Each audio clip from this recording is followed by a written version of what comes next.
DeSantis trans healthcare bans are partially struck down by federal judge. A ruling from the U.S. District Court Judge Robert Hinkle today grants a preliminary injunction that blocks enforcement of a law signed by Governor Ron DeSantis and rules from the Florida Department of Medicine. Those rules prevent a group of trans youth who sued the state from accessing widely accepted care, including puberty blockers and hormone therapy, and the ban on treatment has been paused while their legal challenge plays out. In his ruling, Judge Hinkle writes, quote, "The elephant in the room should be noted at the outset. Gender identity is real. The record makes this clear. The medical defendants, speaking through their attorneys, have admitted it.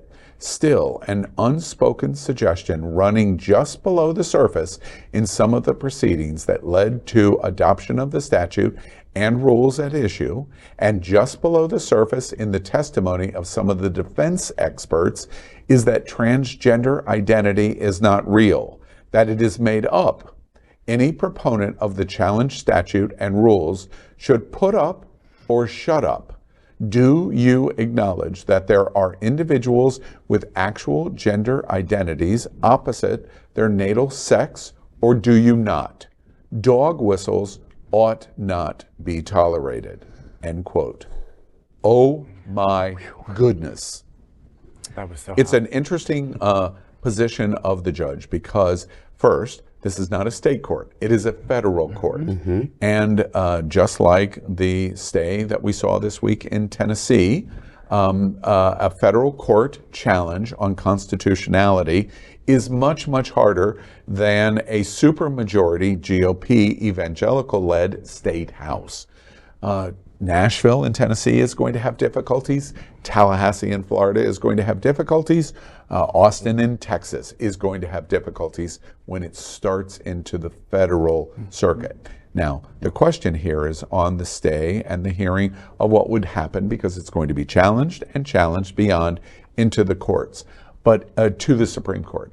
But I continue to say, wow, what amazing news in June Pride Month this is, because the federal courts are going to say you have constitutional obligations to move beyond the vagueness of your law. When you pass a law about drag in Florida that is designed to prevent performance of drag and not use the word drag in your bill, you're unconstitutionally vague, which is what the federal court said on Tennessee. When you make the exact same decision on trans to deny in a sub form of disguise conversation that identity doesn't exist, a federal judge is going to stay it, which is what happened today. Let's not count our chickens before they hatch. The 11th Circuit is just around the corner. But the news is exceptionally good. Yeah. I mean, who else really enjoys it when Ron Dion gets slapped on the wrist? It's really nice to see that. Well, again, it's another reminder of why voting matters. And this judge was a Clinton appointee.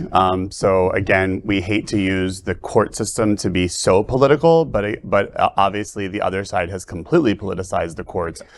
So it's a reminder that we have elections coming up.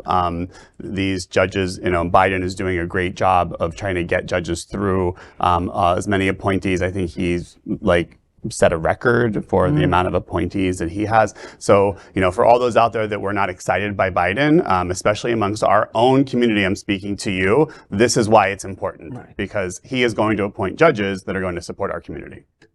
And let's talk about hypocrites. Yes. My friends, Sean and Laura, and used to be Tucker, are saying tonight, I haven't watched them yet, but I will watch them. I guarantee you the lead soundbite that's going to come out of Fox in all three of the major blocks tonight are going to be activist judges. Activist judges. Excuse me, isn't that exactly what you did in the last year and a half of the Obama administration by preventing appointment on the Supreme Court?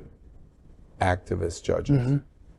It's good for you when it's good for you, and not like today. We are Queer News Tonight, the world's first and only live daily LGBTQ+ evening news show from Happening Out Television Network. In the model of PBS and NPR, we educate, inform, and entertain by supporting the 10 pillars of the LGBTQ+ community, with more than 100,000 a week watching on Roku, Apple Television, and other channels. To keep the stories going, we accept donations with 100% transparency. Stay updated and live authentically with Queer News Tonight.